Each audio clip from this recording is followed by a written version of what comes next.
loves, welcome back to my channel, and welcome if you're new. My name is Tyla, and today I'm going to be going over the 12 pillars of discipline. So these are basically some tips on how to maintain your discipline as well as how to build it.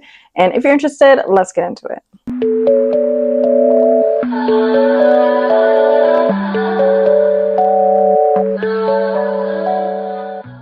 So the first one that we have is consistency, and I know this is a big one for most people. It is a little bit of a challenge to stay consistent in something.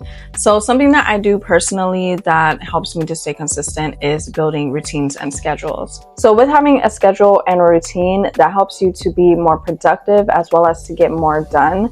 The tricky part is just sticking to that schedule. So that's where building discipline comes in. Once you have a schedule and a routine and you are constantly pushing yourself to stick to that routine, it becomes a habit, which helps you to build that discipline, because over time it gets a lot easier to maintain your schedule, maintain your routines, and to get the things done that you know that have to be done, despite how you may feel at that moment.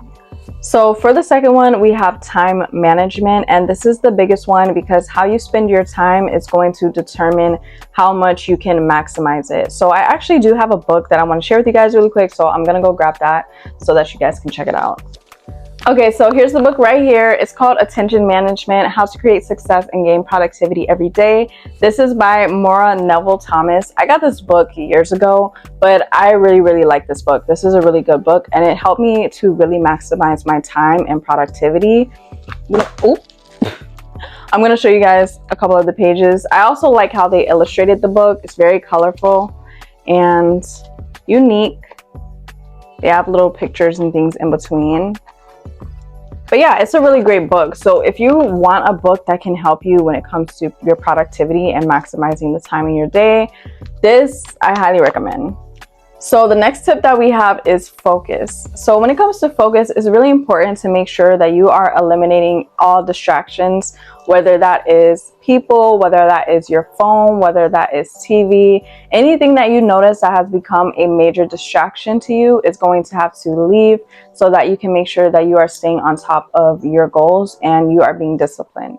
When I know that I have to get certain things done throughout the day, I'll set my phone to do not disturb.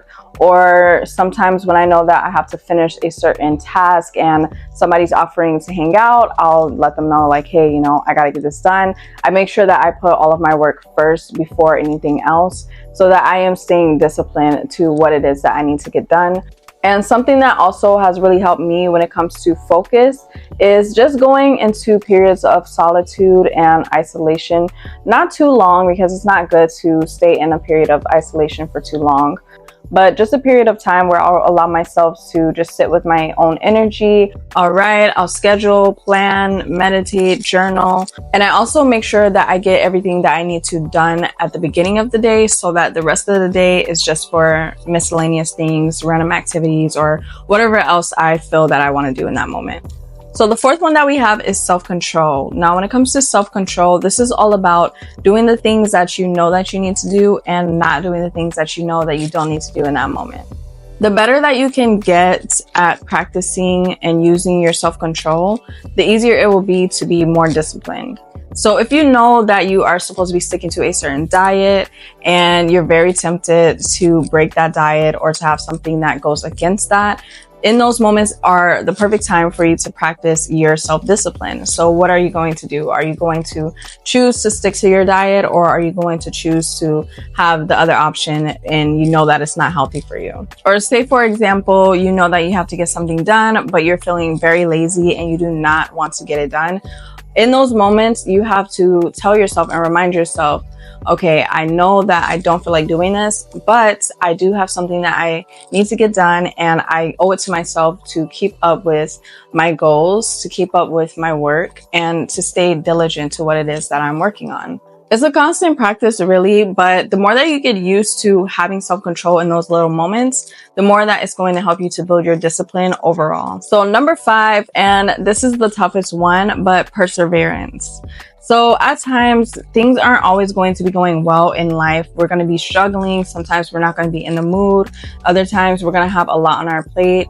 And it gets really hard sometimes to stay disciplined to certain things that you want to be dedicated to because of the fact that you are so overwhelmed. Resilience and perseverance are definitely character traits that have to be built, and they're really built through different experiences, through different trials, and through different things that you go through in life.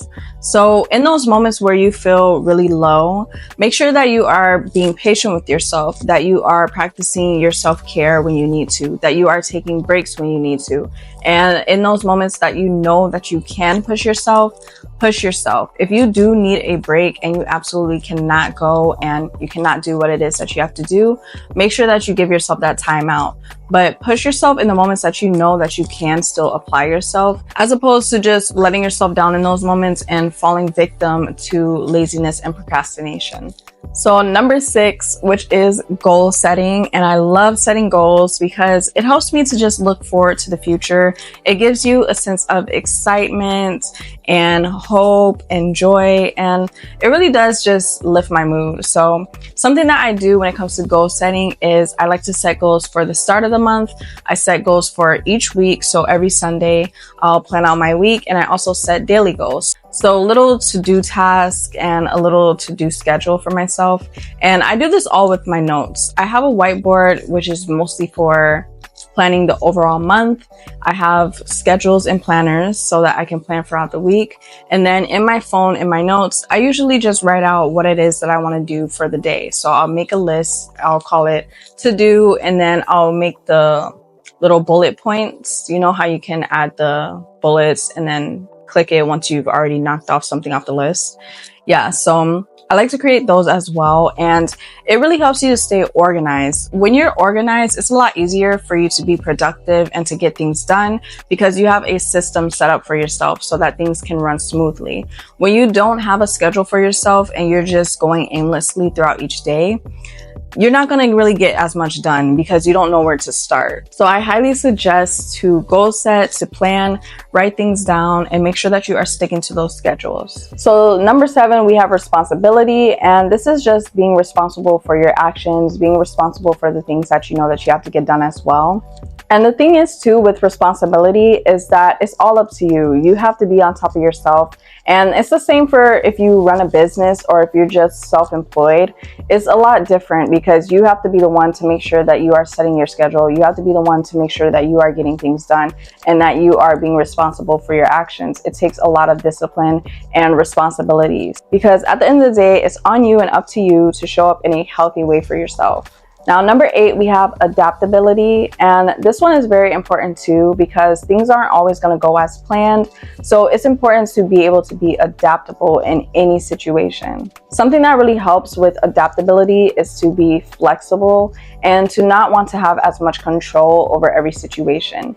When you can adapt yourself to any situation, you can find solutions within the situation that can help you to get through whatever the situation is, as well as to stay on track so that despite something happening, you can adapt to that situation and still focus on that main goal. So the next one that we have is patience.